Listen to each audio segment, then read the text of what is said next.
Voilà.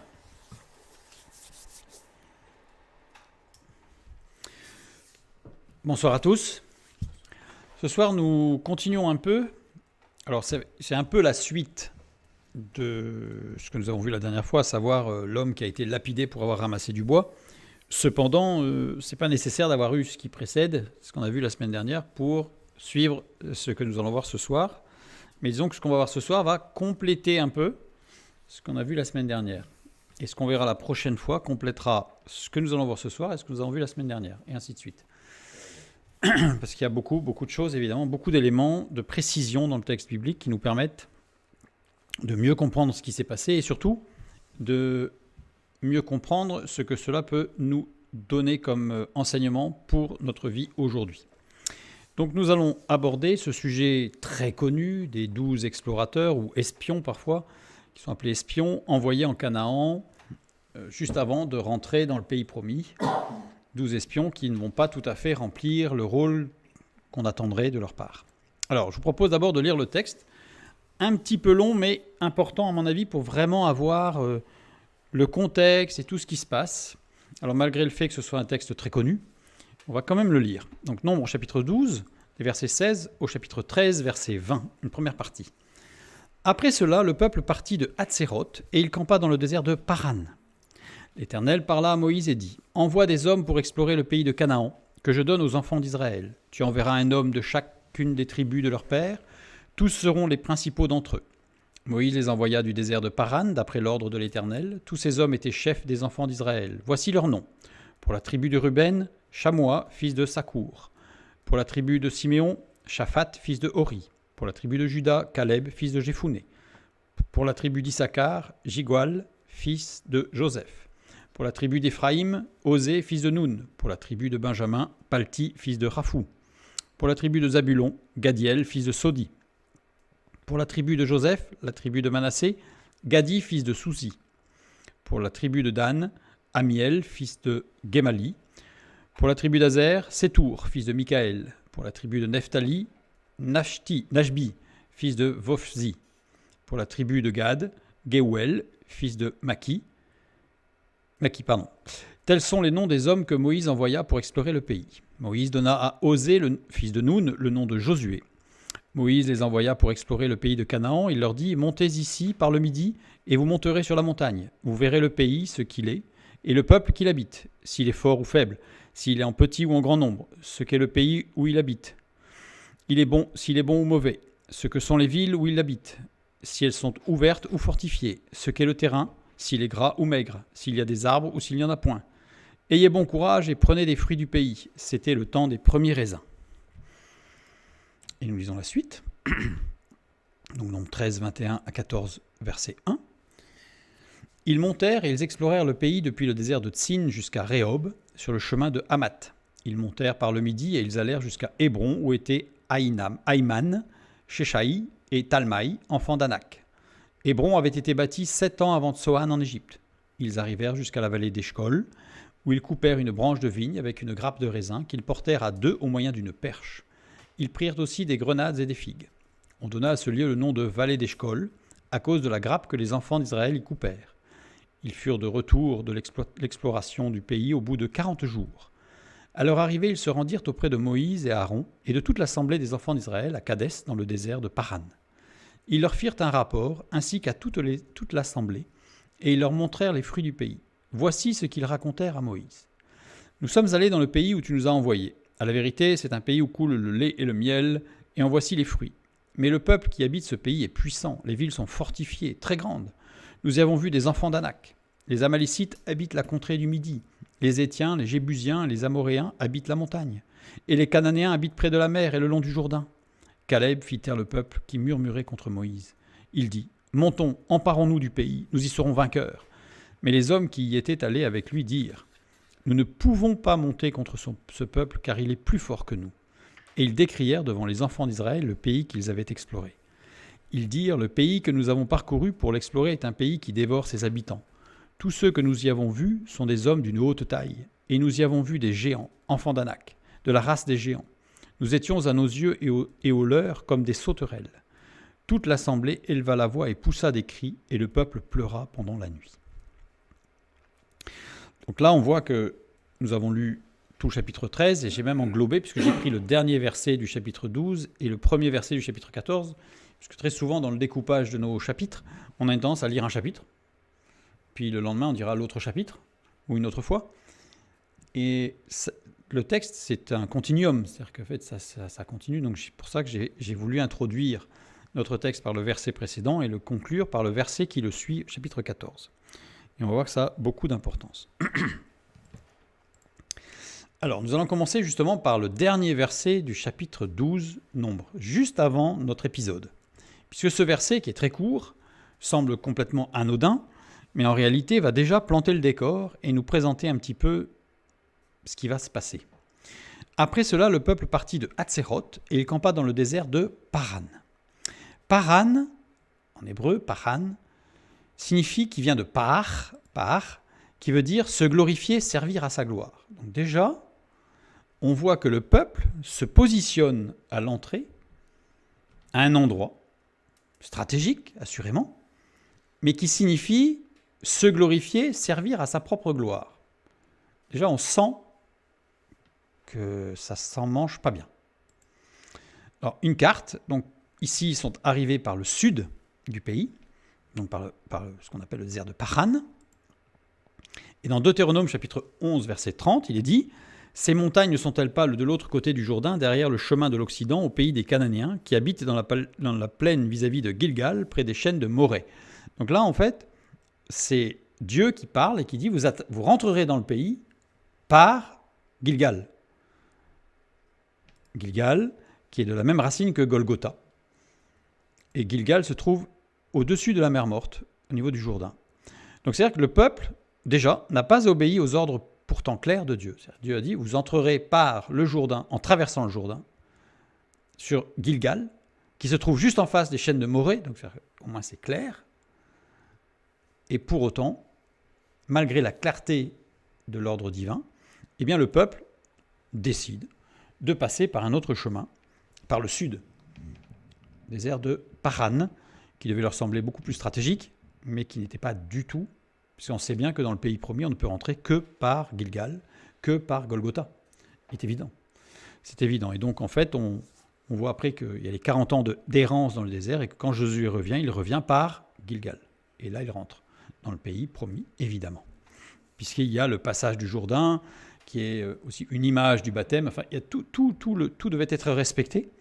Or là, le peuple, dès le départ, avant même de commencer, déjà, il se positionnait mal. Il se positionnait non conformément à la parole de Dieu. Et Moïse n'a rien pu faire. Alors, on va voir ce que Moïse a pu faire ou pas faire, puisque là, on ne va pas rentrer trop dans les détails par rapport au fait de se présenter par Paran, parce que ça serait là aussi tout le sujet de toute une soirée. Et on va surtout voir par rapport à nos 12 espions, nos 12 explorateurs. Donc maintenant, on va pouvoir, maintenant qu'on a vu que ça ne se présentait pas plutôt mal, le peuple ne se présentait pas tout à fait comme il fallait, ni où il fallait, et donc nous allons pouvoir rentrer un petit peu dans le vif du sujet. Nombre chapitre 13, versets 1 à 3. L'Éternel parla à Moïse et dit « Envoie des hommes pour explorer le pays de Canaan, que je donne aux enfants d'Israël. Tu enverras un homme de chacune des tribus de leur père, tous seront des principaux d'entre eux. » Moïse les envoya du désert de Paran, d'après l'ordre de l'Éternel. Tous ces hommes étaient des chefs des enfants d'Israël. Ce texte est un peu complexe en hébreu. C'est-à-dire qu'il y a là une structure particulière, donc on va rester un petit moment dessus pour bien comprendre ce qui se passe au niveau de l'articulation dans le texte. Envoie des hommes pour explorer le pays de Canaan. Tous ces hommes étaient des chefs des enfants d'Israël. Le mot homme ici, c'est Anazim. Anazim, nous avons déjà vu que c'est le pluriel de Enoch. Enoch. Et nous avons déjà vu qu'il existe 3 mots qui désignent la condition humaine. 3 possibilités. Il y a Adam, il y a Enoch et il y a Ish. Tous commencent par la lettre Aleph, qui représente Dieu. Donc, il y a quelque chose dans l'homme qui a la pensée de l'éternité, donc il n'y a pas de souci. Donc, toutes les conditions humaines sont toutes empreintes, je dirais, du Créateur, Dieu. Adam, c'est celui qui est potentiel en Dieu. C'est celui qui n'a pas encore été confronté à un choix spirituel de marcher avec Dieu ou pas. C'est-à-dire qu'il n'a pas été, il est en devenir, il est en croissance. Alors ça peut être un enfant, un adolescent ou même un jeune homme, voire un homme ou une femme, d'un certain âge, peu importe. Toujours est-il que le Adam, c'est l'homme qui n'est pas dans une position, qui n'a pas encore fait un choix juste et vrai devant Dieu. Enoch, c'est celui qui lui a dit non à Dieu. Celui qui, alors le sens étymologique et structurel du mot, c'est celui qui a absorbé Dieu pour devenir un Dieu. C'est-à-dire qu'il dit j'ai pas besoin de Dieu, moi je suis autosuffisant, donc je suis mon propre Dieu, donc tout va bien. Ça c'est Enoch. Et Ish, c'est celui qui se réalise en Dieu, qui a trouvé l'état d'être. Nous avons vu que envoi des hommes, c'est Anasim, qui est le pluriel de Enoch. C'est-à-dire le pluriel de ceux qui sont loin de Dieu. Donc Dieu dit à Moïse, envoie des hommes loin de moi, ceux qui m'ont refusé, et envoie-les explorer le pays. Alors certains pourraient me dire, ceux qui connaissent l'hébreu, pourraient me dire, oui, mais le pluriel de Ish, c'est bien Anasim. Alors c'est ce que l'on dit au niveau grammatical, parce que Ish n'a pas de pluriel. Parce qu'on ne peut pas être quelqu'un qui se réalise en Dieu en groupe. La réalisation de soi en Dieu, elle est individuelle. La conversion, elle est individuelle. Ce n'est pas une appartenance à un groupe qui fait qu'on est juste ou pas juste devant Dieu. C'est un choix personnel. C'est pour ça d'ailleurs que les tournures de phrases sont toujours faites de telle sorte que quand il s'agit d'un homme juste devant Dieu, il est toujours au singulier. Ish. Je ferme cette... Non, c'était des hommes. Regarde, on voit bien, tous ces hommes étaient chefs des enfants d'Israël. Donc, voilà. Alors, gardons à l'esprit qu'on est à Paran, c'est-à-dire qu'on est à un lieu qui n'était pas celui qui était vraiment adapté pour rentrer dans le pays promis. Donc, la condition humaine dépend de sa relation avec Dieu, ce qu'on a vu. Il y a celui qui est potentiel en Dieu, il y a celui qui refuse Dieu et il y a celui qui est avec Dieu. Mais dans tous les cas, un rapport à Dieu et une position par rapport à Dieu. Donc ici, on a Enoch, Anazim, c'est le pluriel de Enoch, donc ce sont des hommes qui sont loin de Dieu, point d'interrogation. Qu'est-ce qui se passe? Moïse envoie des hommes qui disent non, on n'a pas besoin de Dieu, on est autosuffisant, pour aller explorer le pays que Dieu donne et qu'il va falloir conquérir. Donc là, on a un premier point d'interrogation. On va en avoir quelques-uns au départ, des points d'interrogation, puis petit à petit, on va lever les points d'interrogation pour mettre des points d'exclamation peut-être à la place. Maintenant, tu enverras un homme. Donc cette fois-ci, c'est au singulier de chaque tribu. Un homme, c'est Ish Erad. Et ce qui est très surprenant, c'est que de chacune des tribus, c'est Ish Erad. En fait, littéralement, c'est tu enverras un homme des tribus de... Dans la phrase, il y a un truc qui ne va pas. C'est pour ça que ça a été traduit de chaque tribu, parce que il y a Erad, donc unique, un. Pardon. Donc, tu enverras un homme un, ou un homme unique, ou uni, mais c'est difficile à traduire, en fait. Je dirais même que ça me semble impossible à traduire. Sauf à remarquer un détail. Donc là, j'ai mis point d'interrogation, parce que là encore, on a une tournure de phrase assez particulière, intraduisible et incompréhensible. Sauf que on a des diacritiques qui sont positionnés et qui sont curieux. On a un Telisha Ketana, cette petite loupe là, comme une petite loupe là, qui a été posée au-dessus sur la dernière lettre, Ish Erad, la dernière lettre. Et ici, on a, pour Ish Erad la deuxième fois, on a un Geresh qui finit le mot et un Pachata, ou un Pachata, qui commence l'expression Ish Erad. Un Telish Ketana signifie qu'il est détaché, séparé. Ça désigne quelque chose de séparé. Dans la lecture, il fallait faire une séparation. Ish Erad, Ish Erad. Ish Erad la première fois et Ish Erad la deuxième fois, puisque le Keresh et le Pachata, quand ils se suivent, les mots sont liés à lire ensemble. C'est-à-dire qu'au contraire, c'est l'inverse de la Telisha Ketana, qui dit tout est séparé. L'autre, c'est tout est lié. Donc du coup, on va faire une lecture, en fait, comme si c'était un seul mot. Et là, on va y voir qu'est-ce que ça veut dire. Puisque ces deux diacritiques montrent que ces deux mots sont à lire ensemble, surtout à ne pas désunir. Au contraire, il faut vraiment les lier de très très près. Alors, les deux premières lettres désignent un lieu de fixation, un centre d'intérêt vers lequel on tend. Donc, il y a quelque chose, on tend vers quelque chose. Désigne un état de grand tumulte s'il y a mouvement et un état de calme en cas d'immobilité. Alors ça, c'est une racine, shin aleph, qui est très difficile puisqu'en fait, elle va dépendre du contexte. C'est-à-dire que s'il y a mouvement, si quelque chose bouge, ça crée le tumulte, le bruit, l'énervement. Et par contre, si rien ne bouge, alors tout est calme. Donc c'est-à-dire qu'il ne faut surtout pas bouger. Donc désigne un lieu, une fixation, un centre d'intérêt vers lequel on tend, et on se rend compte que soit ça tend vers le désir d'immobilisme, et dans le cas on reste calme, soit on tend vers un mouvement, et dans le cas c'est le tumulte. Et les deux dernières lettres désignent une unité relative. C'est relatif. C'est une unité toute relative, pas unie, pas serrée, on va dire. Et désigne aussi la puissance de la division. Ça veut dire qu'en fait, on sent qu'il y a comme de sous-jacent un esprit de division. C'est-à-dire que tant que tout va bien, tout le monde, comme on dit, tout le monde est gentil, tout le monde est ami, on est frères et sœurs, c'est formidable. Mais dès qu'il commence à y avoir quelqu'un qui émet une idée, oula, ça y est, ça commence. Tumulte, division, et ça se passe mal. Donc là, on a une description des hommes qui étaient envoyés. Les hommes envoyés. Si je regarde en plus les 4 premières lettres prises ensemble, on a le feu. Donc ça veut dire que c'est le feu de la division. C'est-à-dire que sous-jacent, c'est incroyable, puisque Dieu dit à Moïse, envoie des hommes qui m'ont refusé, et tu prendras un homme qui est à l'intérieur, qui a des braises de division et de tumulte. C'est pas du tout ce à quoi on s'attendrait. On s'attendrait plutôt à ce que Dieu envoie des hommes forts dans la foi, vaillants guerriers, férus de la parole de Dieu, connaissant les promesses de Dieu parfaitement sur le bout des doigts. Et là, on a affaire à quelque chose de surprenant, avec en plus cette expression qui attire l'œil forcément, puisque ish erad,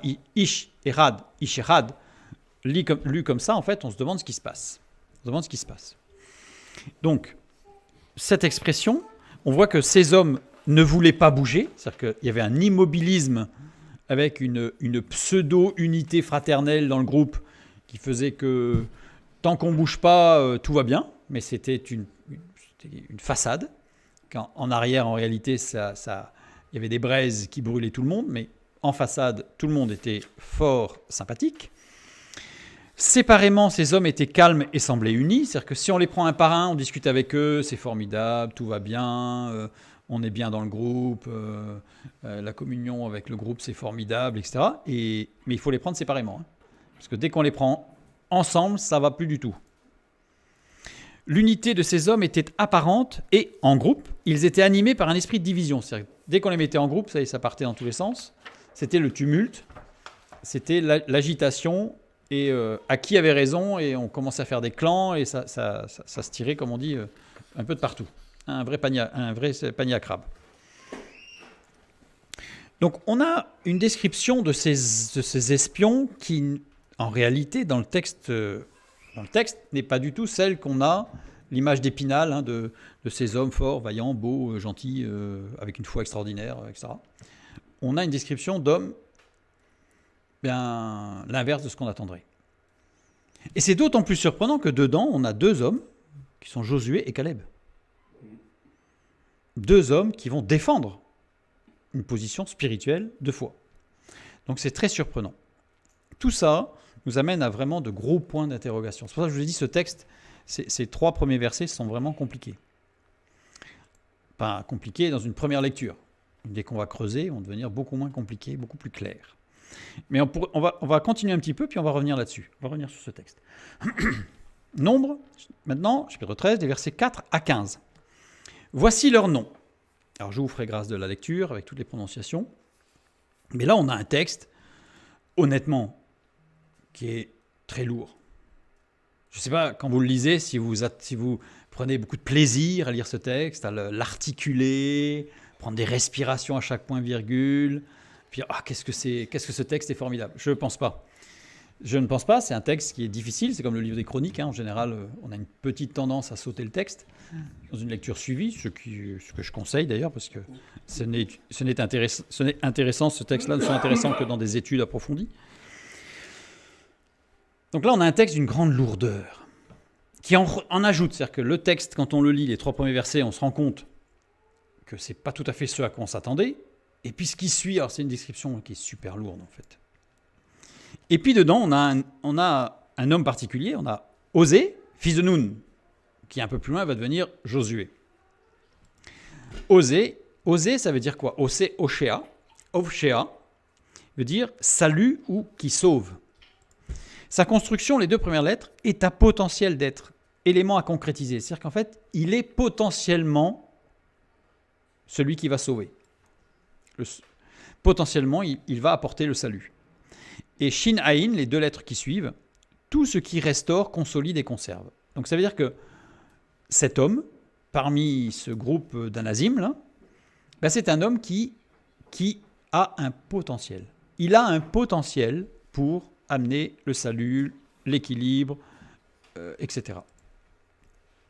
Son nom annonce une fonction, une action à mener. C'est-à-dire que le nom de Josué, avant qu'il ne s'appelle Josué, donc Oshéa, il porte un nom qui tend à montrer qu'il a une mission. Il a un appel. Et on va le voir au verset 16, plus loin, quand il est dit « Tels sont les noms des hommes que Moïse envoya pour explorer le pays. Moïse donna à Osée, fils de Nun, le nom de Josué. » Josué, Yehoshua. Yehoshua, c'est exactement la même chose que Jésus. C'est Yeshua, Yehoshua, c'est la même chose. Alors c'est très surprenant parce que quand j'entends des commentaires de rabbins contemporains qui parlent de Josué et qui disent que Yehoshua amène le salut. J'aime beaucoup entendre les rabbins qui disent ça, parce que quand ils disent Yehoshua amène le salut, c'est la même chose que Jésus en fait. Donc on se dit, c'est amusant. Mais donc là, il s'agit de Josué, donc Yehoshua, qui veut dire l'éternel est salut. Donc, qu'est-ce qui se passe? Les 2 premières lettres, vie absolue manifestée, l'éternité, donc c'est Yahvé, c'est Yod et, c'est le diminutif du nom de Dieu. Ensuite, on a les 2 lettres qui suivent qui manifestent une diffusion, et les 2 dernières lettres, manifestation d'un feu qui se répand. C'est-à-dire que c'est vraiment l'action de Dieu qui se diffuse et qui allume, c'est l'action de l'esprit, le réveil. Donc Yehoshua, c'est celui qui amène le réveil, c'est celui qui amène l'esprit de Dieu pour le réveil et pour la vie. Donc en fait, qu'est-ce qu'on voit? On voit que Oshéa avait un appel à un service particulier pour Dieu. Il était potentiel. Et cette mission, ça va être le déclic. Moïse proclame que cette mission, c'est le déclic. Ça y est, ta formation jusqu'ici se concrétise. Et aujourd'hui, ta mission commence. Tu étais potentiel et maintenant, tu rentres dans l'actif, dans l'action. Donc ton appel se concrétise aujourd'hui. Osée, tu deviens Yehoshua, Josué. Moïse donna à Osée, fils de Nun, le nom d'eux. Alors, donna le nom, c'est un seul mot en hébreu, c'est Vaïkra. Vaïkra, appelé, convoqué, proclamé, interpellé. Donc là, c'est Moïse qui agit, qui interpelle Josué. Conjugué à l'imparfait, ça veut dire que c'était régulier. C'est-à-dire que Moïse le savait, il avait l'œil sur Oshéa. Et Oshéa savait qu'il avait un appel. Moïse l'avait déjà prévenu. Mais ce jour-là, ça se concrétise. Ce jour-là, ça y est, ça commence. Donc, Osée avait reçu un appel, Moïse le suivait pour le préparer, et c'est le jour J où il doit rentrer dans sa mission. L'action par rapport à son appel. Donc, son nom annonce une fonction, quelque chose qui va se concrétiser, et ça se concrétise, voilà, dans le nom de Josué. Alors, maintenant, par rapport à Josué, on a encore une particularité très, très spéciale. À chaque fois qu'il est dit fils de, fils de, fils de, fils de, fils de, c'est Ben. Jusque-là, tout va bien, c'est normal. Mais pour Josué, c'est pas Ben, c'est Bin.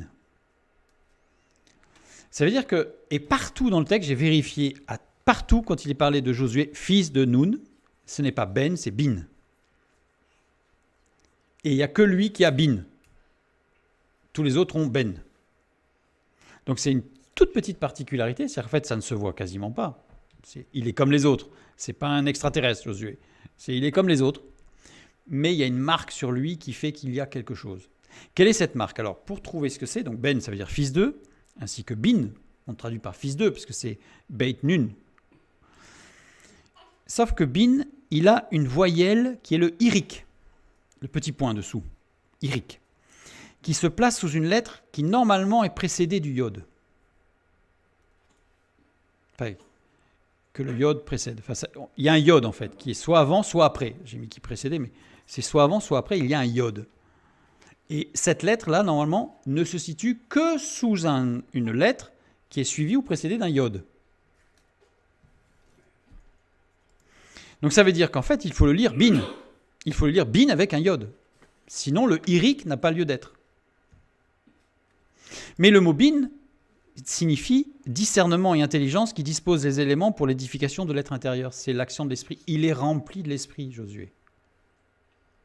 C'est une petite différence intérieure que Moïse connaît à vue par l'esprit, évidemment, mais qui fait que, évidemment, sur un trombinoscope, il n'y a pas de différence entre Josué et les autres.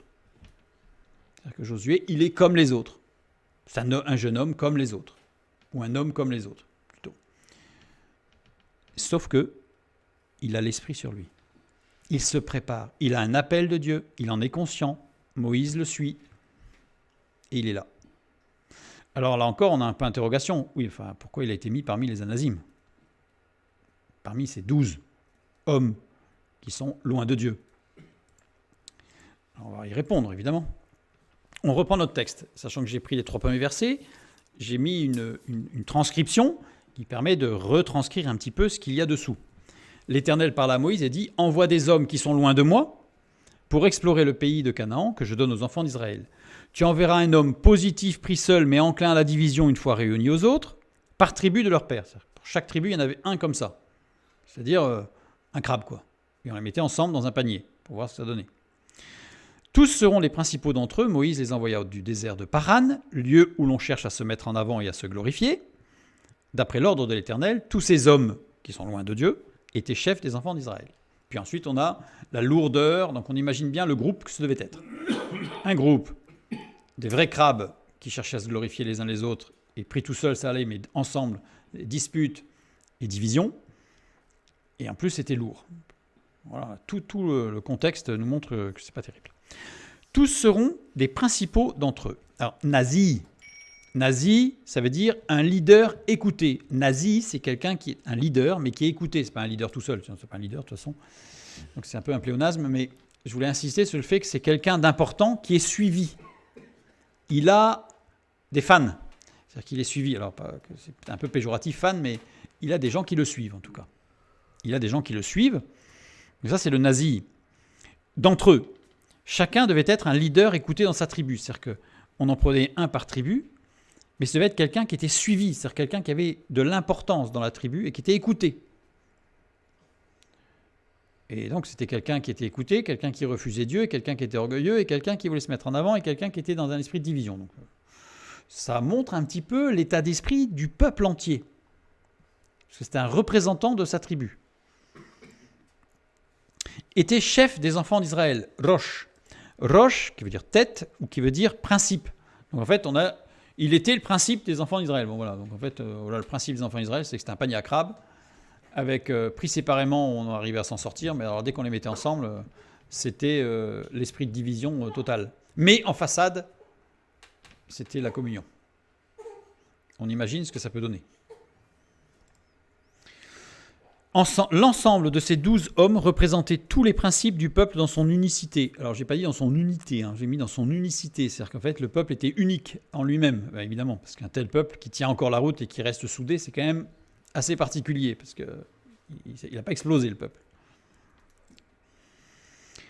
Même si, petit détail, même si la tribu de Lévi n'était pas représentée.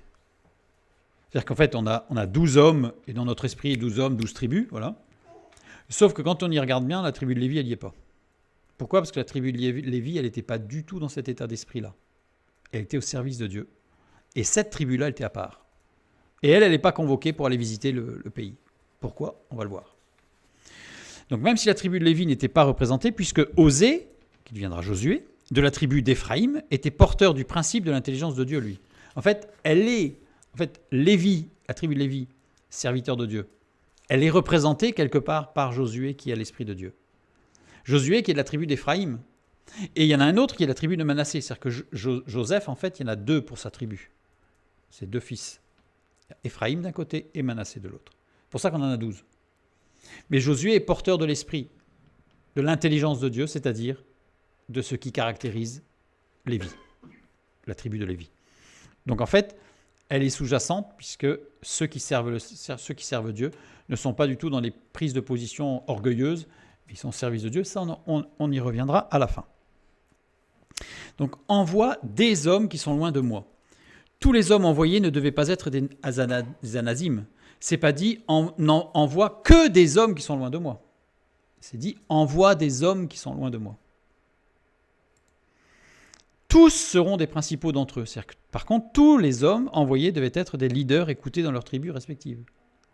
Petit détail qui montre que Josué, en effet, ne faisait pas partie des anasim. Mais il était représentant d'une tribu, il était écouté dans cette tribu. Donc il y a une tribu qui n'est pas tout à fait panier à crabe.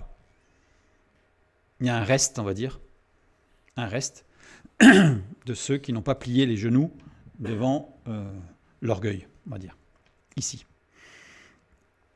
Donc on voit que ça y est, le texte commence à s'éclaircir un petit peu, mais on sent que l'ambiance, c'est pas la joie. C'est pas la joie avant de rentrer dans le pays promis.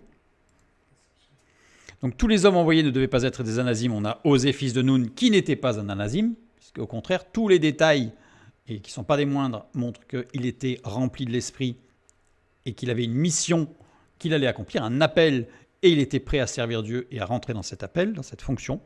Et donc tous les hommes envoyés devaient être des leaders, c'est-à-dire qu'il était un leader, il était un écouté, pas forcément dans une position d'orgueil, mais il était écouté dans sa tribu. On comprend mieux maintenant l'articulation de ce qui se passe et de ce que Moïse a fait pour envoyer ces 12 hommes.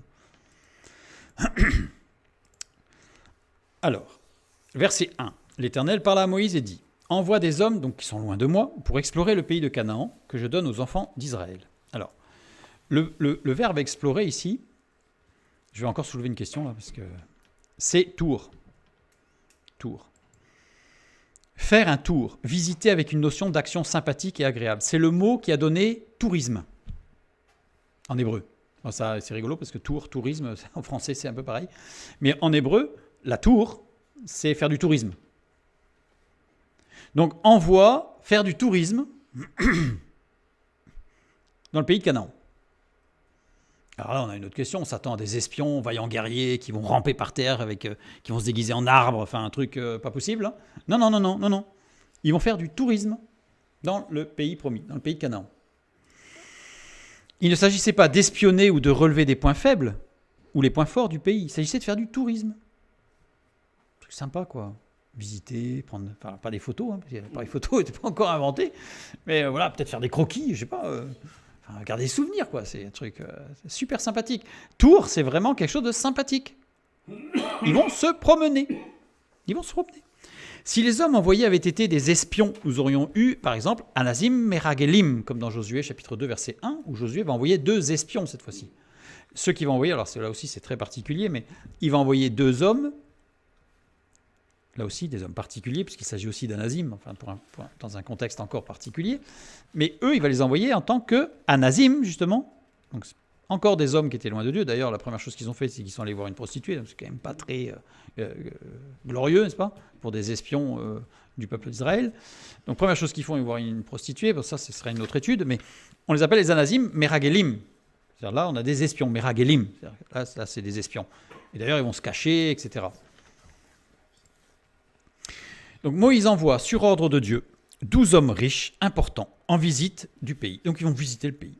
Une sorte de procession d'hommes qui, pour la plupart, veulent montrer leur importance. Donc on imagine le truc. Un peu les ambassadeurs, 12 hommes qui, richement vêtus, qui vont se promener pour dire quand même, nous sommes des gens importants. Hein, donc voilà. Puis ils vont traverser le pays comme ça, 12, vous voyez, pour être discret, c'est le top. Vous êtes un troupeau de 12 là, qui en plus se disputent entre eux et cherchent la division. Enfin, c'est l'idéal. Je ne sais pas si c'est l'idéal de l'espionnage et du contre-espionnage. Mais si vous écrivez un roman avec ça comme base, comme espion, je pense que c'est mal parti. Donc voilà. Donc, on a une description qui est quand même très curieuse et qui pose... Mais là, c'est plus que des points d'interrogation. Là, on se demande ce qui se passe. Qu'est-ce qui se passe? Moïse, qu'est-ce qui lui arrive? Mais c'est Dieu en plus qui envoie. Alors là, c'est encore plus surprenant. Pays de Canaan. Alors, ils vont faire un tour, ils vont faire du tourisme dans le pays de Canaan. Et qu'est-ce que dit? Ils montèrent et ils explorèrent le pays depuis le désert de Tsin jusqu'à Rehob, sur le chemin de Hamath. Ils montèrent par le midi et ils allèrent jusqu'à Hébron, où étaient Ahiman, Teshaï, Talmaï, enfants d'Anak. Hébron avait été bâti 7 ans avant Tsoan en Égypte. Ils arrivèrent jusqu'à la vallée d'Eshcol, où ils coupèrent une branche de vigne avec une grappe de raisin, qu'ils portèrent à 2 au moyen d'une perche. Ils prirent aussi des grenades et des figues. Bon. Donc on prend une petite carte un peu, pour voir un peu ce que ça donne. Donc sur le chemin d'Hamath, Hamath c'est tout au nord, c'est à la frontière du Liban. Donc ça veut dire qu'ils sont vraiment allés jusqu'en haut, quoi. Donc ils ont traversé tout le pays, ce groupe-là de 12 visiteurs, 12 touristes. Ils ont traversé tout le pays, du sud au nord, et puis après du nord au sud.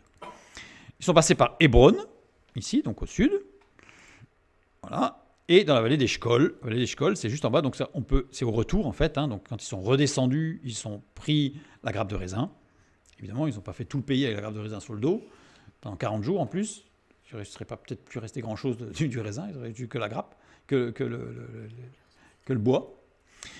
Ils ont pris au retour juste à l'entrée de Kadesh Barnea, qui est là où ils sont entrés, en fait, le désert de Paran.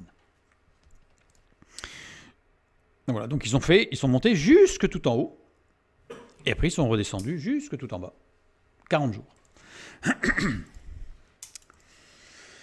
Donc on reprend notre texte de leur parcours touristique, de leur tour, et on a une phrase qui est totalement surprenante. Qu'est-ce qu'elle vient faire là? On a un pays, alors on nous dit, voilà, ils sont allés au désert de Tsin jusqu'à Rehob, sur le chemin d'Hamath, ils montèrent par le midi, ils allèrent jusqu'à Hébron, là où se trouvent les géants. Tout d'un coup, on a, Hébron avait été bâti 7 ans avant Tsoan en Égypte. Point. Et on continue. Et ils arrivèrent à la vallée. Qu'est-ce que ça vient faire là? On dirait un cheveu sur la soupe. On dirait que cette phrase, elle s'est perdue. Elle n'aurait pas dû être là, quoi. Et évidemment, il y a un truc. Alors, Tsoan. Tsoan, l'archéologie a montré que la ville de Tsoan en Égypte était la ville la plus avancée de l'Antiquité égyptienne en ce qui concerne les équipements urbains. C'est-à-dire qu'il y avait de l'eau courante, il y avait de l'assainissement, il y avait des agencements des rues, il y avait des maisons, tout était organisé. C'était la ville la plus moderne de l'époque. Tsoan. Hébron, l'archéologie a montré que cette ville était certainement la moins avancée de Canaan à cette époque-là. C'est le pire, quoi. C'est la plus rustique. Magnifique, assurément, dans une campagne luxuriante, mais une ville des plus rustiques. Donc on nous sort que cette ville avait été bâtie 7 ans avant Tsoan. Donc ça amplifie un petit peu le décalage, c'est-à-dire qu'elle est plus ancienne, Hébron, et elle est en moins avancée que celle d'Égypte. Hébron, qui veut dire communion, union. Communion fraternelle, amitié profonde, union, Hébron. Tsoan, dérive du verbe tsahan, qui veut dire imposer, charger pour emporter. Prendre une charge pour porter avec soi, pour partir avec. Ou sens ultérieur élargi, c'est-à-dire qu'au tout début ça avait ce sens et ensuite ça a été élargi dans certains textes bibliques, en particulier dans le livre d'Ésaïe, qui veut dire voyager. Voyager ou plier sa tente pour voyager. Donc on plie sa tente, on la charge sur le dos et on voyage. Tsoan. Dans Ésaïe chapitre 33 verset 20, nous lisons: Regarde Sion, la cité de nos fêtes, tes yeux verront Jérusalem, séjour tranquille, tente qui ne sera plus transportée, tente qui ne sera plus tsahan, qui ne sera plus pliée pour voyager, dont les pieux ne seront jamais enlevés et dont les cordages ne seront point détachés. Donc là, c'est un texte qui montre que le peuple de Dieu se fixe sur la terre promise et ne voyage plus.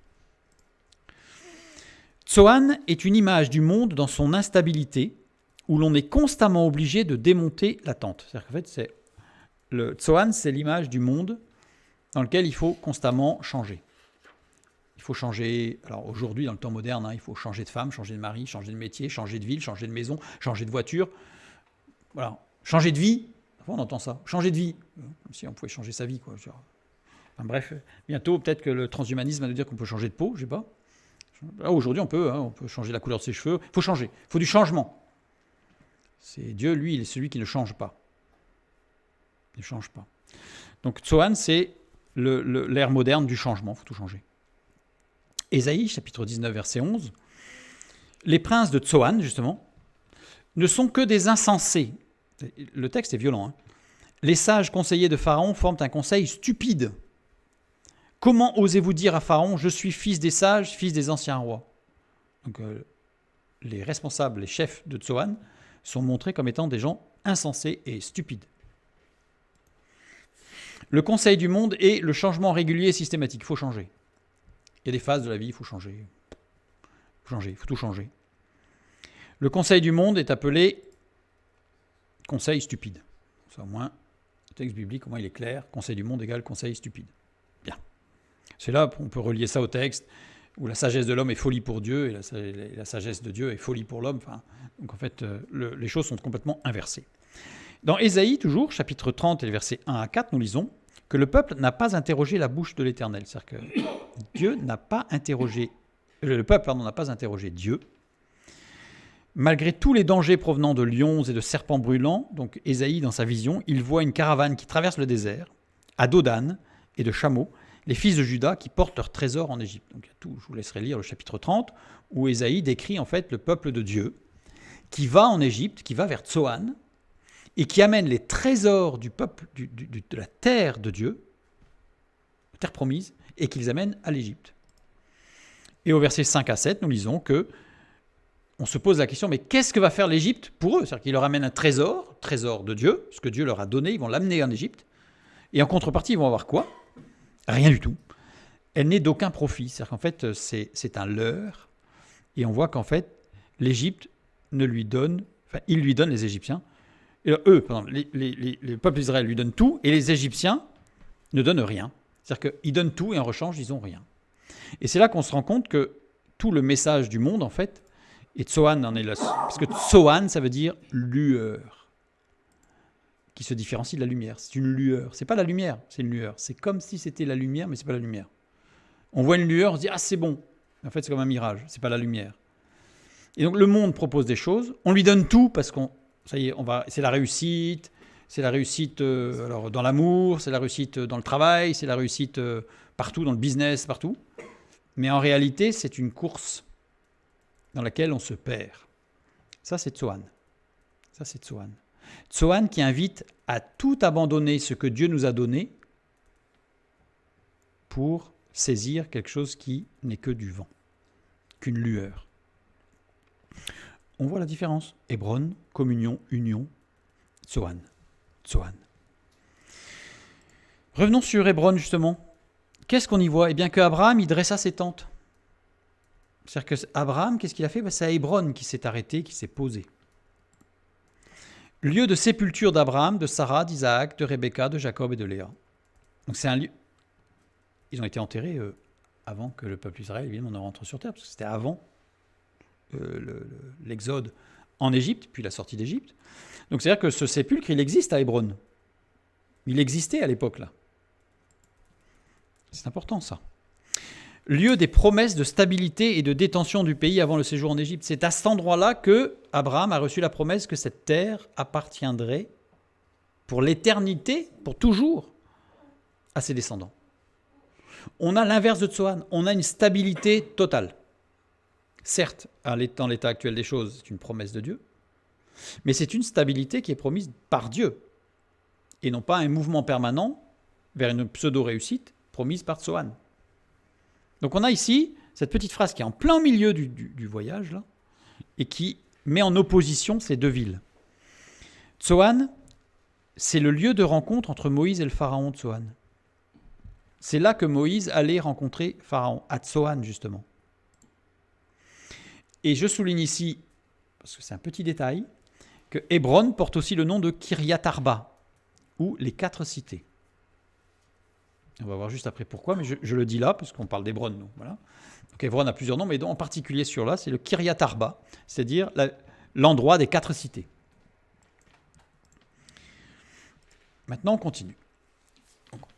On continue sur ce texte, sur ces versets 21 à 23, sur ce voyage. Comme tout à l'heure, on a vu que les fils d'eux, c'était Ben, et puis sauf que pour Osée, ou Josué, avant son changement de nom, c'était Bin. Et bien là, en regardant de près, je me suis rendu compte que tous les verbes sont au pluriel, parce que là, logique, c'est les hommes vont, les hommes vont, les hommes vont. Mais sauf ce qui a été traduit par ils allèrent à Hébron, il est au masculin singulier. Il alla. Ça veut dire qu'il n'y en a qu'un qui est allé à Hébron. Un seul des 12 hommes est allé à Hébron. C'est au singulier. C'est-à-dire que tous explorèrent le pays, tous montèrent par le midi, un alla à Hébron, là où se trouvent Ahiman, Sheshai, Talmaï, les enfants d'Anak. Et ensuite, et tous ils arrivèrent jusqu'à la vallée d'Escol, donc ça c'est le retour, et ils coupèrent une branche de vigne, etc. Et tous ils portèrent, et tous ils prièrent aussi les grenades et les figues. Donc il y a une particularité. Pourquoi ça a été traduit? Ah, pourquoi ça a été mis au pluriel? Alors là, je ne sais pas. C'est dommage. Quoi. C'est très dommage. Mais en même temps, ça fait un peu bizarre parce que qui il? Certains disent, ouais, mais là c'est une erreur. C'est comme si dans la parole de Dieu, il y avait des erreurs. Évidemment, il n'y en a pas. Alors on va regarder qui ça va être, évidemment. Évidemment, je me suis posé la question, qui ça pouvait être, évidemment. Donc Josué, chapitre 14, versets 13 et 14, va nous dire qui c'est. Josué bénit Caleb, fils de Jephouné, et il lui donna Hébron pour héritage. C'est ainsi que Caleb, fils de Jephouné, le Kénisien, a eu jusqu'à ce jour Hébron pour héritage, parce qu'il avait pleinement suivi la voie de l'Éternel, le Dieu d'Israël. Pleinement suivi, c'est deux mots juxtaposés, c'est Malé et Achar. Malé, ça veut dire totalement accompli et rempli de Dieu par la foi. Donc il est accompli et rempli de Dieu par la foi, Caleb. Est-ce qu'il a été pendant ces 40 jours? Ou est-ce que, puisque avant il était un ben... On verra. Ah bon.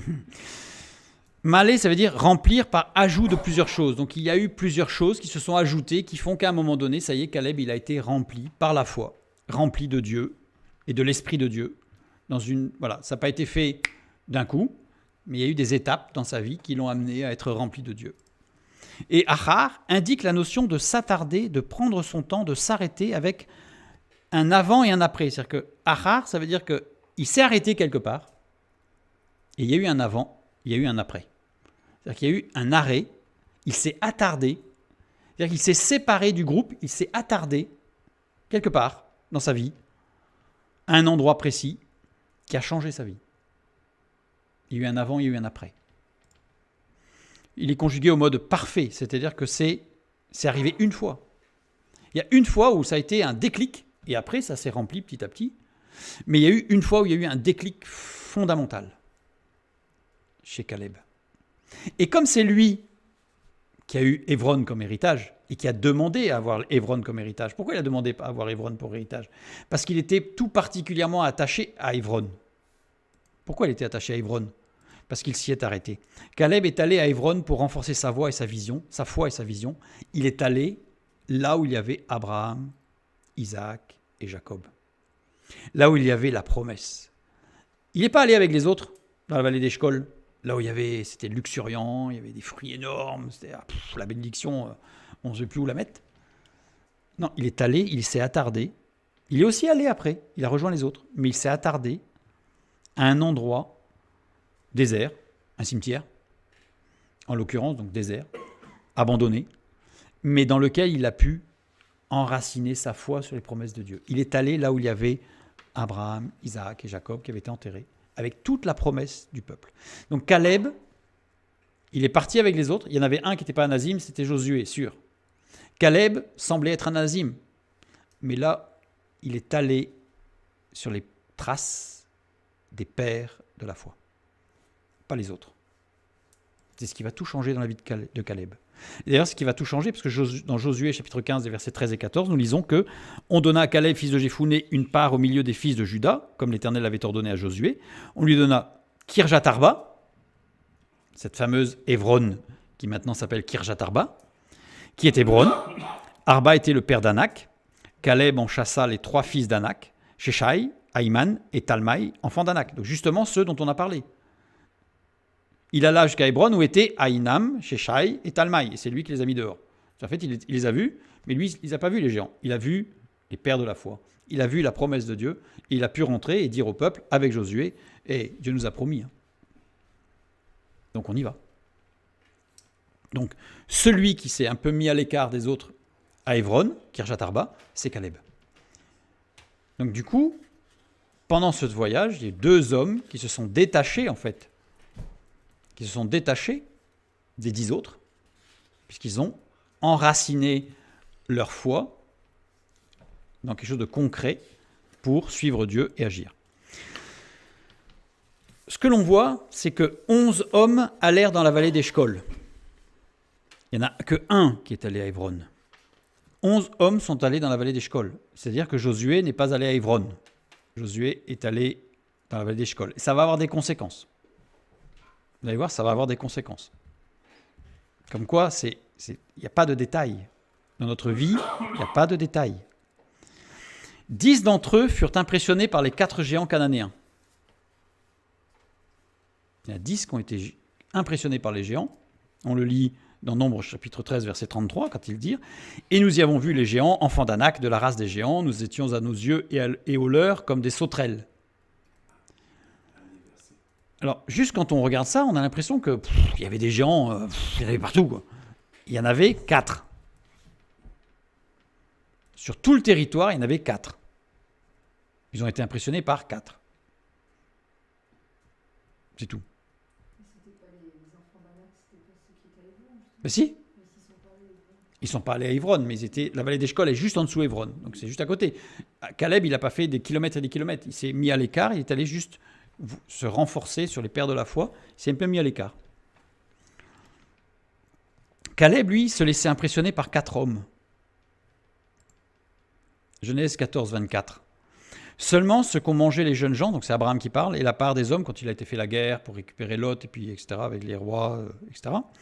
Et la part des hommes qui ont marché avec moi, Abraham, Aner, Eshcol et Mamré. Eux, ils prendront leur part. C'est-à-dire qu'Abraham est un homme de foi, mais il avait 3 amis très proches, qui marchaient, parce qu'Abraham, homme saint et homme de foi, homme juste, ne se serait jamais associé avec 3 autres hurluberlus cananéens, évidemment. Donc il y a d'autres textes qui montrent que ces 3 hommes-là étaient aussi engagés dans une foi au Dieu créateur. Donc ça veut dire qu'il y a 4 hommes à Hébron qui ont été des hommes de foi, de justice, et il y a 4 géants qui impressionnent et qui sont très forts et qui font peur à tout le monde. Caleb s'est laissé impressionner par les hommes de foi. Les autres se sont laissés impressionner par les géants. Hébron porte le nom de Kiryat Arba, les 4 cités. Non, Caleb s'est laissé impressionner par 4 hommes. Josué n'a pas été impressionné par les géants, mais on va voir qu'il ne s'est pas laissé impressionner non plus par les 4 hommes de foi, et on va voir que ça va avoir des conséquences, on va juste y passer tout à l'heure. Donc ça veut dire qu'ici, Hébron, le lieu de la promesse, Kiryat Arba, les 4 cités, quelles sont nos références? À qui voulons-nous ressembler? Ceux qui en mettent plein la vue, les géants, la réussite, parce qu'on verra peut-être la prochaine fois que ces 4 géants, c'était des géants qui avaient une réussite commerciale, ils étaient forts, ils faisaient peur, mais en même temps, au niveau de l'agriculture, ils pouvaient gérer les champs un peu plus facilement que les autres, donc ils avaient une production, etc. Enfin bref, donc ça on le verra la prochaine fois. Donc, à qui voulons-nous ressembler? Quelles sont nos références? Ceux qui en mettent plein la vue, réussite, grosse voiture, business, ou à ceux qui ont accompli l'œuvre de Dieu dans la simplicité et peut-être dans la discrétion. Là, on a Caleb. Dans la partie plutôt noire, grise, on a les autres. On a les autres. Et Josué, on va le voir, il était dans la case grise. Et oui, on va le voir. Mais pourquoi Dieu demande à Moïse d'envoyer des hommes sans vision spirituelle, enclins à la division, attirés par le monde et écoutés dans le peuple pour faire un tour dans le pays, pour faire du tourisme dans le pays. Alors ça, c'est la grosse question. Maintenant, on a compris le contexte. Mais qu'est-ce qui se passe, quoi? Il y a vraiment un problème. Alors, je fais une petite remarque qui est lourde de conséquences. Avant de continuer plus loin, juste faire un tour dans le pays. Donc on a compris qu'ils font du tourisme, ces 12 hommes, ils se baladent, ils rentrent tranquillement avec une grappe énorme sur le dos, ça ne dérange personne, hein, donc ils font du tourisme, mais en plus, ils ramènent des souvenirs, et pas que des moindres, des gros souvenirs. 12 hommes importants, qui voulaient en imposer, traversent le pays pendant 40 jours sans que personne ne bouge ou ne fasse la moindre remarque. Ça ne vous surprend pas? Dans Josué, il envoie 2 hommes discrètement qui arrivent le soir, qui se cachent chez une prostituée. Ils ne sont pas là depuis un quart d'heure que, toc, toc, toc, à la prostituée, il y a des hommes chez toi, on veut savoir où est-ce qu'ils sont, etc. Et c'est surprenant quand même. C'est surprenant. Donc là, ils sont à la vue, ils ramassent du raisin, et voilà. C'est magnifique. Il ne se passe rien. Le pays n'était pas du tout ni combatif ni agressif. Le pays n'avait rien d'agressif.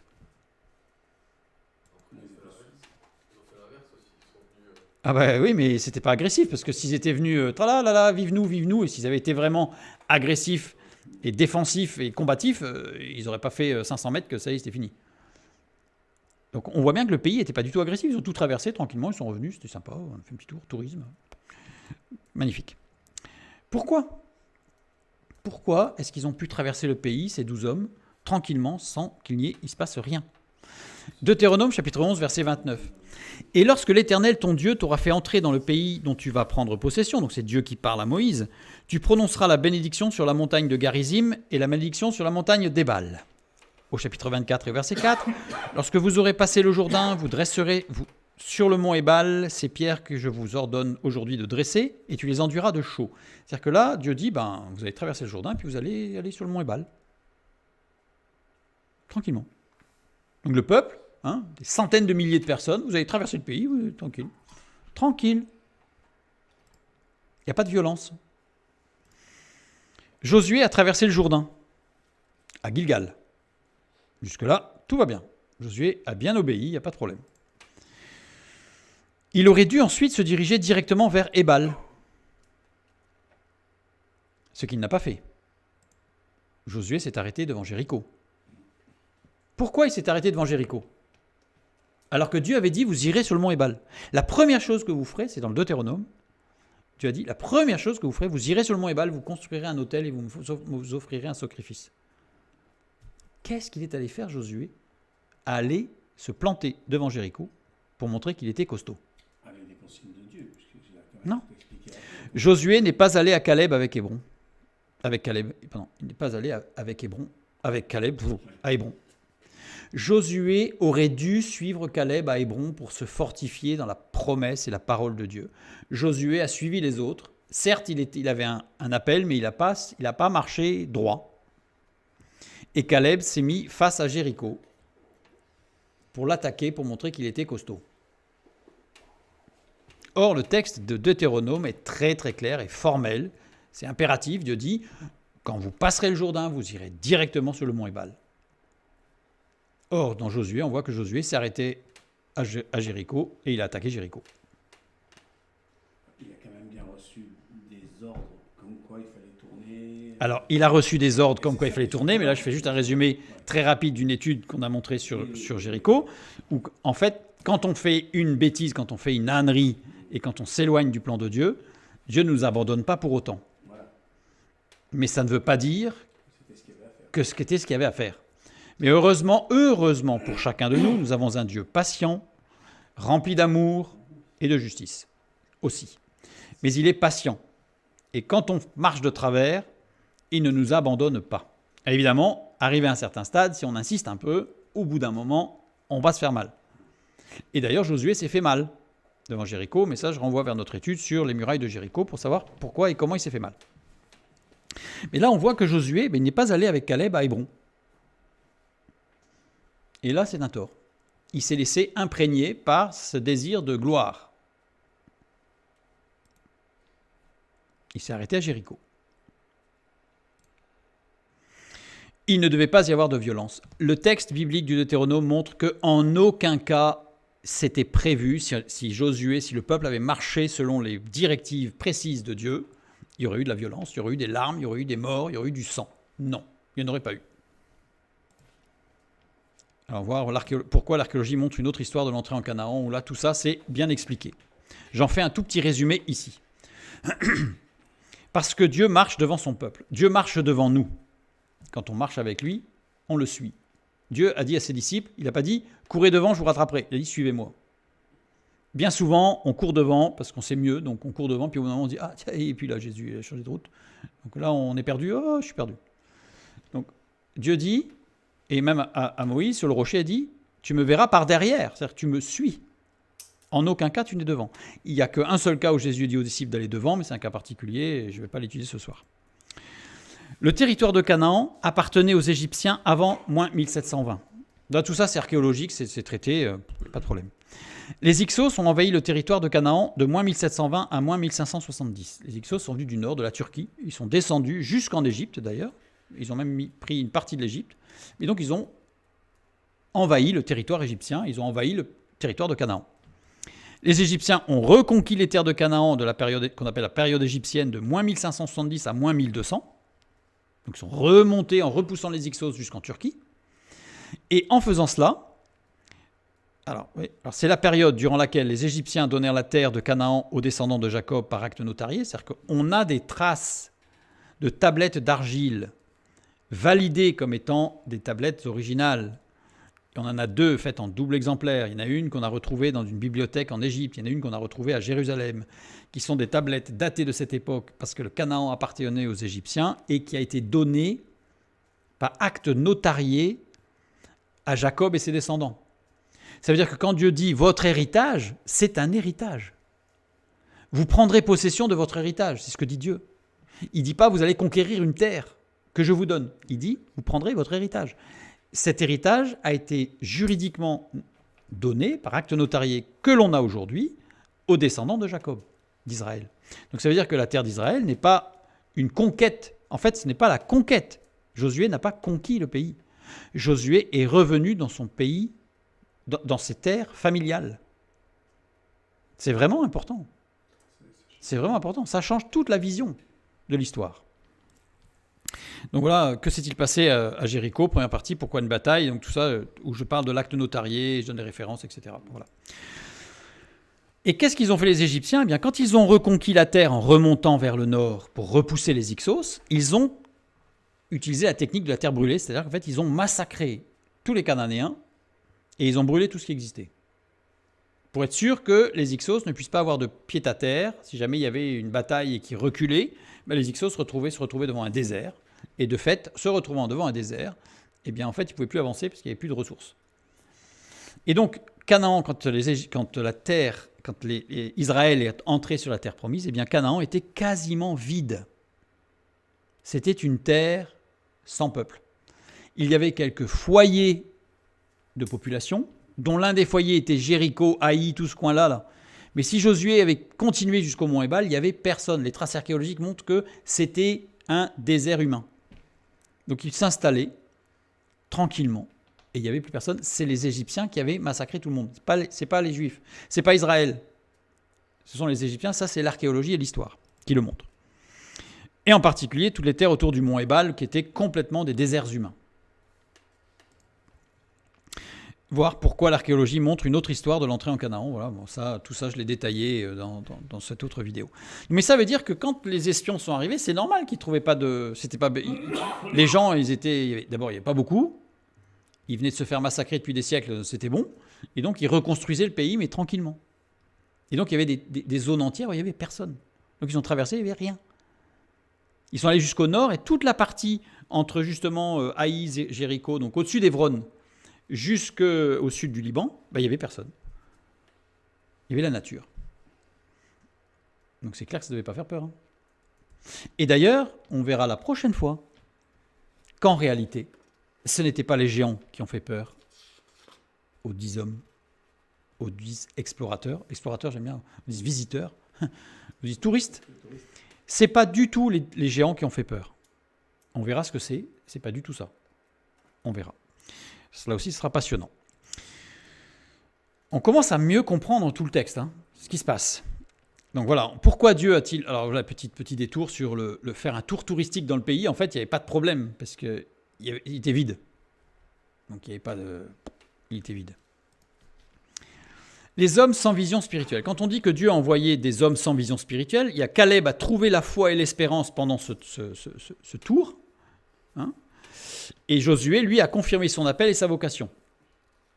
Il n'a pas tout fait comme il fallait, mais il a confirmé son appel et sa vocation. Il va devenir le chef du peuple. Et d'ailleurs, Caleb, dans cette foi et cette espérance qu'il va retrouver ou trouver dans ce tour touristique sur la terre d'Israël, Et bien quand il va revenir, il va se marier, avoir des enfants, dont un qui va s'appeler Hur. Et Hur, c'est celui qui soutiendra les bras de Moïse dans la vallée. Vous voyez, donc même il va enseigner ça et son descendant va suivre, etc. Enfin bon, ça va ouvrir toute une voie en fait à tous ses descendants. Donc ici, on a des hommes sans vision spirituelle sauf deux. Donc il y en avait un au départ qui avait déjà la vision spirituelle et il y en avait un, Caleb, on ne sait pas trop, mais ce qu'on sait c'est qu'en tout cas pendant le trajet, lui il a trouvé ça, une vision spirituelle, donc il ne faisait pas partie des anazimes en tout cas au retour. Mais les 10 autres, pourquoi envoyer ces 10-là ? Josué en a envoyé que 2. Pourquoi Moïse il en a envoyé 12, dont 10 pas terrible. Relisons Deutéronome chapitre 1, versets 18 à 22. C'est ainsi que je vous prescris dans ce temps-là tout ce que vous aviez à faire. Donc ça c'est Deutéronome 1, 18 à 22. Écoutez bien. Nous partîmes d'Horeb et nous parcourûmes en entier ce grand et affreux désert que vous avez vu. Nous prîmes le chemin de la montagne des Amoréens comme l'Éternel notre Dieu nous l'avait ordonné. Et nous arrivâmes à Kadès Barnéa. Je vous dis, vous êtes arrivés à la montagne des Amoréens que l'Éternel notre Dieu nous donne. Vois, l'Éternel ton Dieu met le pays devant toi. Monte, prends-en possession, comme te l'a dit l'Éternel, le Dieu de tes pères. Ne crains point et ne t'effraie point. Là, c'est Moïse qui parle. Et là, qu'est-ce que dit Moïse ? Écoutez bien. Vous vous approchâtes de moi et vous dites, envoyons des hommes devant nous pour explorer le pays et pour nous faire un rapport sur le chemin par lequel nous y monterons et sur les villes où nous arriverons. Qui a demandé à envoyer les espions ? C'est Dieu ou c'est le peuple ? Dans ce texte-là, c'est le peuple. Dans l'autre texte, c'est Dieu. Alors, qu'est-ce qui s'est passé ? Regardons d'un peu plus près. C'est le peuple qui a demandé à envoyer des explorateurs. Pourquoi il les a envoyés ? Parce que ce mot « explorer » est très intéressant. Rafar. Rafar qui veut dire approfondir, fouiller ou convoiter. Ah, là on n'est pas dans l'espionnage là. Pas du tout. Alors au radical kal, ça veut dire approfondir pour revenir. Au radical ifil, approfondir pour faire revenir. À votre avis, il est conjugué à quel radical ?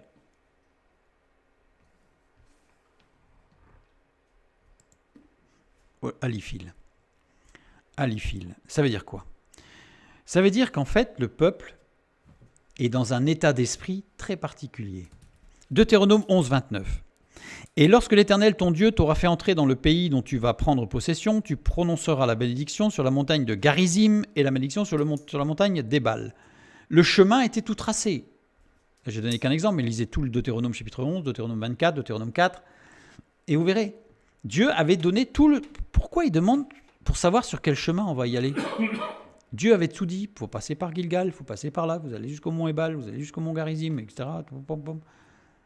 Et là, le peuple dit, ouais, il faut qu'on approfondisse le truc quand même. Parce que, il faut qu'on approfondisse le sujet, parce que la parole de Dieu, peut-être qu'on pourrait ne pas être vraiment sûr, il faut s'assurer, on va fouiller le truc. Deutéronome 24, 4. Lorsque vous aurez passé le Jourdain, vous dresserez sur le mont Ébal ces pierres que je vous ordonne aujourd'hui de dresser, tu les enduras de chaux. Donc, tout était clair. Le peuple voulait, attisé par sa convoitise d'un pays découlant de lait et de miel, suivre sa propre voie vers quoi ? Vers la vallée des plaisirs, vers la vallée de la facilité. Parce que là, qu'est-ce qui se passe ? Ils viennent du désert, et à la manne qui tombe du ciel tous les matins, ça va, on ne se lève pas trop tard, il en reste, c'est bon. Mais là, quand on va commencer à arriver dans la terre promise, qu'est-ce qu'il va falloir faire là ? Il va falloir travailler. Et ça, par contre, c'est pas terrible. Donc, si on pouvait, plutôt que d'aller sur le mont Ébal, qui va être un désert, et il va falloir charruer, creuser, irriguer. Et si on allait plutôt sur un autre chemin, comme la vallée d'Eshcol, où là, il y a foison, ça serait quand même pas mal. Ça serait quand même pas mal. En fait, le peuple veut suivre sa propre voie. Et donc, il met en doute, il dit, ouais, on ne met pas vraiment en doute, mais il faudrait approfondir le sujet. Ils étaient les représentants du peuple. Donc, ce n'est pas que eux, c'était le peuple qui se disait, ouais, bon, c'est bien, mais là, c'est pas terrible. Hein. Donc, on va quand même approfondir le sujet pour voir qu'est-ce qu'on va faire. C'est-à-dire qu'on reprend les rênes un peu. C'est sympa, Dieu, de nous avoir amenés jusque-là. C'est vraiment sympa. C'était super, on était contents. Mais maintenant, on va reprendre les choses en main parce que c'est nous, on sait ce qu'on va faire. C'est à peu près ça. C'est à peu près ça. Mais pourtant, c'est Dieu qui les envoie, c'est ce qu'on a vu tout à l'heure. Dans Nombre, chapitre 13, verset 1, l'Éternel parle à Moïse et dit « Envoie des hommes qui sont loin de moi pour explorer le pays. » Donc il y a une sorte d'opposition là. Qu'est-ce qui s'est passé? Il y a un petit mot que je n'ai pas traduit tout à l'heure et qui n'est pas traduit, c'est « lecha ». Envoie des hommes, et il y a un petit mot « lecha » qui veut dire « pour toi » ou « pour chacun d'eux ». Ça veut dire qu'en fait, inutile de demander à Dieu plus que ce qui est écrit dans sa parole. Dieu avait donné une parole. Le peuple commence à dire « ouais, mais là... » Dieu lui dit « ben vas-y, tu veux y aller? J'ai été clair. Tu veux y aller? Ben vas-y. Vas-y. Vas-y. Envoie pour chacun d'eux. Envoie pour eux. Eux. C'est eux. Ils veulent y aller. Ben envoie-les pour eux. Vas-y. Vas-y, qu'ils aillent. Si c'est écrit, c'est pas la peine de demander une confirmation de Dieu pour faire autre chose. Vous avez des gens parfois qui disent, ils sont, alors, un homme ou une femme, ils ont un conjoint, puis ils flashent sur quelqu'un d'autre. Seigneur, montre-moi là si c'est ta volonté. Non mais attends, c'est une prière stupide ça. Ils sont mariés. C'est quoi ça? Je ne sais pas, vous savez, ça fait sourire, mais ceux qui le vivent, c'est une énorme souffrance. Mais il n'y a pas besoin de poser la question à Dieu. Dieu, là, il restera muet. Il dit, mais c'est quoi ton histoire là? Aujourd'hui, il y a un mouvement qui commence à naître dans certaines églises pour dire que finalement, la polygamie, ça peut être accepté. Parce mais il faut approfondir le sujet. Vous voyez, il faut réfléchir. Pourtant, le texte est clair. Hein. Donc, ce n'est pas la peine d'aller faire des jeûnes et prières pour avoir la confirmation si on doit quitter son époux, son épouse, pour aller avoir une autre ou un autre. Ce n'est pas la peine. Vous êtes mariés. La parole de Dieu est claire. Et là, Dieu ne s'abaissera pas à vous dire « Mais mon pauvre mignon, je comprends, tu es en souffrance, mais on va peut-être réfléchir, on va faire une petite réunion. » Non. Si c'est écrit dans la parole de Dieu, c'est écrit dans la parole de Dieu, c'est inutile. Donc là, c'était clair, c'était gravé dans le roc, comme on dit. Et le peuple dit « Ouais, mais bon. » Dieu lui dit « Vas-y. Hein. Vas-y, mais tu vas dans le mur. Mais vas-y. Tu préfères quoi? Hébron ou Tsoan? Changement ou la construction solide? Tu choisis. Mais si nous voulons insister et aller quand même voir, mais Seigneur, non, je ne serai pas tenté, moi je vais juste voir. Non, je ne toucherai pas, juste voir. Le Seigneur, il dit, vas-y, hein, si tu veux y aller, vas-y. Hein. Nous irons voir, quand même, et nous tomberons. Et là, ça alors, nulle tentation n'est trop forte, et c'était trop fort. Ouais, mais c'est pas une tentation, ça. C'est que tu es allé voir. On a dépassé le stade de la tentation, là. Dieu a laissé aller les 10 hommes selon leur convoitise. Et le mot rafar, c'est convoiter. Ils avaient une arrière-pensée là. C'était pas tout à fait honnête. On va approfondir le sujet. Enfin, ils savaient déjà ce qu'ils voulaient. Ou ils avaient une petite tentation là. Ça, c'est ce que dit la parole. Attisé par sa propre convoitise. Et là, ça devient un feu dévorant. Insoutenable. Romains chapitre 1, versets 24 à 32. Nous lisons. C'est pourquoi Dieu les a livrés à l'impureté, selon les convoitises de leur cœur. Pourquoi? Ils savaient ce que c'était. Hein. Ils savaient que c'était pas bon. Ils ont voulu y aller, ils sont allés. Hein. Dieu n'a pas pour vocation non plus à nous tenir en laisse. Hein. En sorte qu'ils déshonorent eux-mêmes leur propre corps. Eux qui ont changé la vérité de Dieu en mensonge. Ils étaient au courant. Hein. Mais il faut vérifier la chose. Il faut creuser le sujet quand même. Et qui ont adoré et servi la créature au lieu du Créateur et qui est béni éternellement. Amen. C'est pourquoi Dieu les a livrés, une nouvelle fois, à des passions infâmes. Car leurs femmes ont changé. Alors là, le fait qu'il les a livrés, c'est pas Dieu qui les a poussés. Hein. Mais il a laissé. Tu veux y aller, vas-y. Hein. Car leurs femmes ont changé l'usage naturel en celui qui est contre nature. Et de même, les hommes abandonnent l'usage naturel de la femme, se sont enflammés dans leurs désirs les uns pour les autres, commettant homme avec homme des choses infâmes et recevant en eux-mêmes le salaire que méritait leur égarement. Aujourd'hui, il y a des églises où on prône l'homosexualité, il n'y a pas de problème. Mais là, il faut creuser la chose, là. C'est pas tout à fait pareil. Il faut savoir le lire, le texte. Il faut savoir le lire, le texte. Il écrit le texte. C'est clair. Donc là, c'est pas la peine d'attendre que Dieu se manifeste dans un feu ou dans une manifestation extraordinaire pour dire qu'il ne faut pas. C'est écrit. Comme ils ne se sont pas souciés de connaître Dieu, Dieu les a livrés à leur sens réprouvé pour commettre des choses indignes, étant remplis de toute espèce d'injustice, de méchanceté, de cupidité, de malice. Ça ne veut pas dire que le texte nous dit qu'ils sont remplis de tout ça en même temps. Hein. Et ça veut dire qu'en fait, ce sont des choses sous-jacentes en fait, qui, plutôt que d'être amenés devant le trône de la grâce pour être guéris, soignés, éliminés, et toutes sortes de tout pour construire l'édification, mais c'est des choses qui ont été gardées et puis qui petit à petit sont arrivées à une manifestation où on a déformé la parole de Dieu et on est parti dans les décors. Donc voilà. Étant rempli de toute espèce d'injustice, de méchanceté, de cupidité, de malice, plein d'envie, de meurtre, de querelles, de ruse, de malignité, rapporteurs, médisants, impies, arrogants, hautains, fanfarons, ingénieux au mal, rebelles à leurs parents, dépourvus d'intelligence, dépourvus de loyauté. Tiens, si je commence à regarder ailleurs, Seigneur, t'es sûr que ce ne serait pas ta volonté que j'aille voir un peu ailleurs? Dépourvus de loyauté, d'affection naturelle, de miséricorde. Eh bien, qu'ils connaissent le jugement de Dieu, déclarant dignes de mort ceux qui commettent de telles choses. Non seulement ils les font, mais ils approuvent ceux qui les font. Le texte est clair.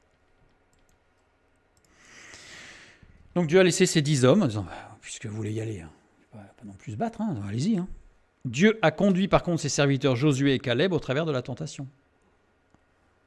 Parce que eux, par contre, ils ont pris ce qui s'est passé pour l'édification de leur vie. 1 Corinthiens 10, 13. Aucune tentation ne vous est survenue qui n'ait été humaine, et Dieu qui est fidèle ne permettra pas que vous soyez tentés au-delà de vos forces, mais avec la tentation, il prépare aussi le moyen d'en sortir afin que vous puissiez la supporter. Ça s'adresse à Caleb et Josué. 1 Timothée 6, 9 s'adresse aux 10 autres. Mais ceux qui veulent s'enrichir, ça ne veut pas forcément avec des sous, faire une expérience ou apprendre quelque chose, devenir plus fort, devenir un homme important, devenir un businessman, devenir quelqu'un qui rayonne, bref, je vous laisse continuer. Eh bien, cela tombe dans la tentation, dans le piège et dans beaucoup de désirs insensés et pernicieux qui plongent les hommes dans la ruine et la perdition. Ça, c'est pour les 10 autres. Ça, c'est pour les 10 autres. Nous avons le choix. Soit nous sommes des Josué et des Caleb, et nous allons, comme Caleb, nous fortifier, ayant comme modèle les pères de la foi, soit nous allons tourner vers, comment ça s'appelle, le développement personnel, parce que celui-là, quand même, t'as vu, il rayonne quand même. Attends. Alors, évidemment, pas forcément négativement. Réussit dans les affaires, il a une belle voiture, il sait bien parler, il a une grande culture. Je ne dis pas que ces gens-là ne donnent que des conseils mauvais. Évidemment que non. Sinon, courage, fuyons. Au contraire. Mais qu'est-ce qui va attiser notre regard? Qu'est-ce qui va nous amener à regarder? Et comment allons-nous regarder? Soit on est comme Josué et Caleb, et à ce moment-là, on s'attardera à Hébron. Soit on est comme les 10 autres, et on va aller droit sur Eshkol pour chercher les plaisirs, la facilité et la félicité. Qui voulons-nous être? Les serviteurs de Dieu, peut-être, ou des servantes de Dieu, peut-être, dans le silence, dans l'ignorance des grands, mais qui accompliront et qui au ciel pourront dire « C'est bien, bon et fidèle serviteur, tu as accompli ta mission ». Ou est-ce qu'on veut être quelqu'un qui réussit? Et puis au ciel, on se dira « Qu'est-ce que tu as fait de ce que je t'ai donné? Tu l'as donné à Tsoan, et en retour, tu as eu quoi? Une lueur? Rien. » À nous de choisir. Que Dieu vous bénisse, et à bientôt.